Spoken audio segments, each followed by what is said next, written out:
Hi guys, I'm finally back after being gone so long. I have been struggling with fatigue and sleepiness to the point that I'm only doing, or have only been doing, very basic things. Eat, sleep, take medication, take a shower. The mental energy to do these videos just wasn't there. So today I'm striking while the iron's hot, and you're actually going to get 4 videos. I'm going to follow this up with the last 3 fatigue videos. Um, so I hope that makes up for my absence. And this bonus video I'm doing, because you probably didn't notice, but my video, The History of the Autism Spectrum, is no longer available on here because of the new information I learned. I was scrolling through Facebook, and if you use Facebook, you'll know that sometimes it'll show you a post that your friend commented on, even if it's not from a page that you have liked. And that's what happened. My friend commented on a post on a page called, the Facebook page of, I should say, the National Council for Severe Autism, which is an American thing that I believe it's formed 4 years ago. And I started looking through it, the page, and I realized that they don't support the neurodiversity movement.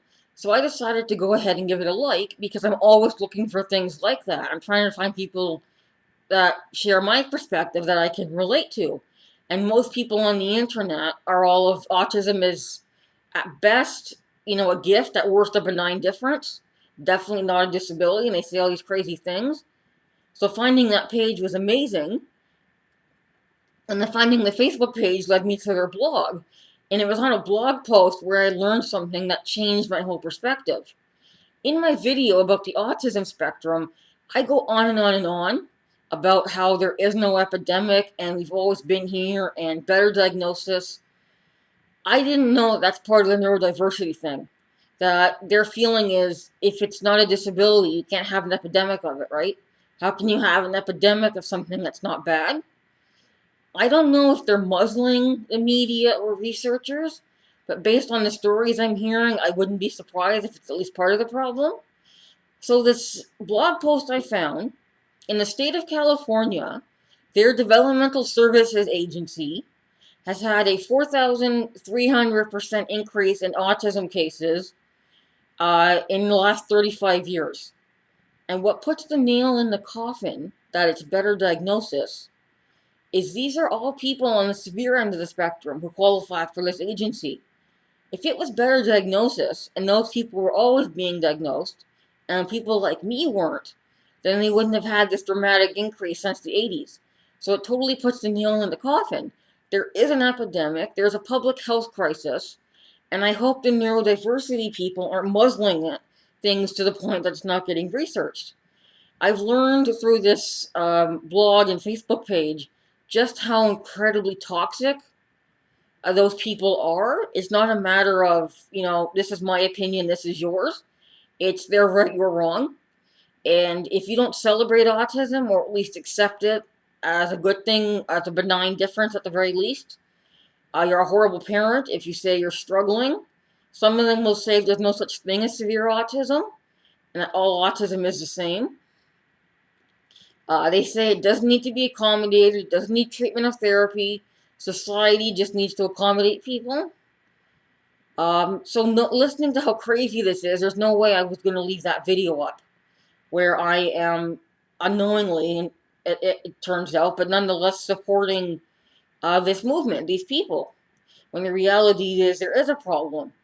So I will have the new video up for that by the end of July. That's my plan. We'll see how life happens. And I want to share with you a couple of anecdotes, a couple of things I've learned from this blog. This is an example of how stupid this movement has become, this anecdote. There was some sort of conference in Europe about autism, and the vast majority, like 90+% of the attendants, were researchers, not people with autism. But there were a few quote-unquote self-advocates there who told the crowd, instead of, this was pre-pandemic, they told the crowd, instead of applauding because the noise might bother some people with autism, that they should sit there and flap their hands. And they had this whole conference of people sitting there flapping their hands, because it might bother someone. That's what these people want. They want the whole world to change, and they won't accept that even if it did, it wouldn't help some of these people, which will lead me to my second point in a second.